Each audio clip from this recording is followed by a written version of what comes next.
আসসালামু আলাইকুম ভিউয়ার্স, আশা করি আপনারা সবাই ভালো আছেন। আজ আমরা বুলগেরিয়ার আপডেট নিউজ সম্পর্কে কথা বলবো। বুলগেরিয়াতে ফাইল জমা দেওয়ার পরে কেন ভিসা হচ্ছে না, বুলগেরিয়াতে ভিসা কেন রিজেক্ট হচ্ছে, এ সকল সংক্রান্ত বিষয়ে কথা বলবো।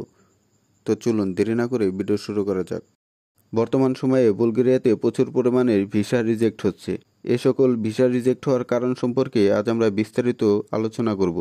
গত জুলাই মাসে বুলগেরিয়াতে প্রচুর পরিমাণে ভিসা রিজেক্ট হয়েছে। জুলাইতে যাদের ভিসা রিজেক্ট হয়েছে তারা যে শুধু বাংলাদেশি, বিষয়টি এমন নয়। এর মধ্যে ইন্ডিয়া এবং নেপালিদেরও প্রচুর পরিমাণে ভিসা রিজেক্ট হয়।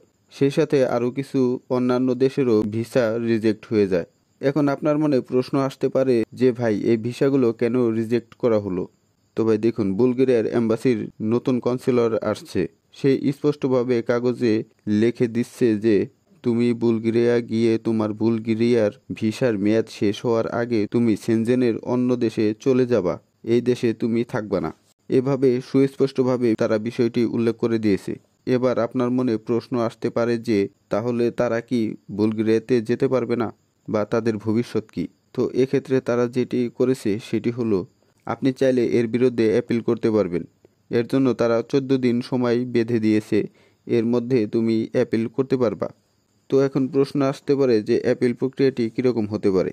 অ্যাপিলের ক্ষেত্রে যে কোম্পানি থেকে আপনার পারমিট এসেছে সেই কোম্পানিকে বুলগেরিয়ার লেবার মিনিস্ট্রিতে অ্যাপিল করতে হবে। বুলগেরিয়ার লেবার মিনিস্ট্রি থেকে যখন অ্যাপিলটি অ্যাপ্রুভ করা হবে তখন তারা আপনার যে মেল থাকবে সেই মেলের মাধ্যমে আপনাকে বিষয়টি জানিয়ে দেওয়া হবে যে আপনার ভিসাটি অ্যাপ্রুভ করা হয়েছে এবং আপনাকে পাসপোর্ট জমা দেওয়ার জন্য বলা হবে।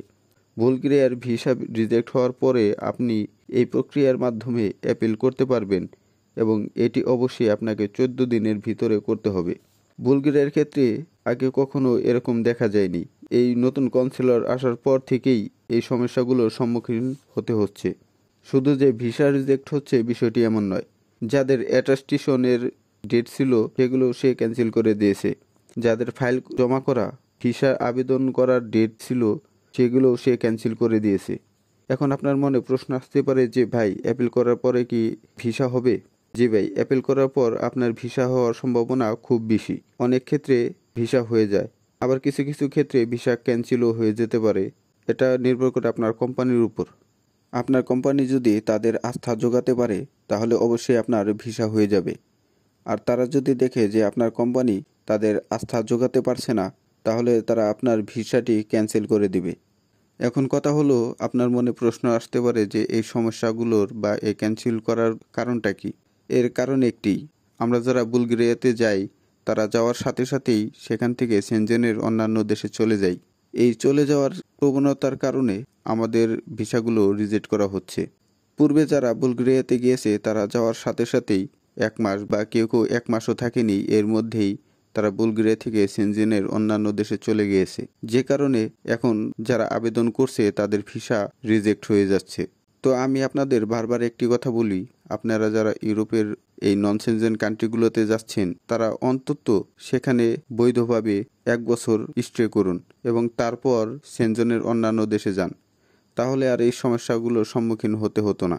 তো আপনারা যেটা করেন, যাওয়ার সাথে সাথে সেখান থেকে ইউরোপের অন্যান্য দেশে চলে যান। যে কারণে এখন অন্যান্যদের এই সমস্যাগুলোর সম্মুখীন হতে হচ্ছে।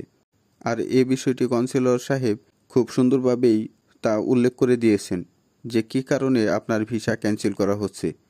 তো আশা করি আপনারা বিষয়টি বুঝতে পেরেছেন। তো আজ এ পর্যন্তই, দেখা হবে আগামী ভিডিওতে। আর যারা এখন আমার চ্যানেলটি সাবস্ক্রাইব করেননি অবশ্যই আমার চ্যানেলটি সাবস্ক্রাইব করে আমার সাথেই থাকবেন। ভালো থাকবেন, সুস্থ থাকবেন। আল্লাহ হাফেজ।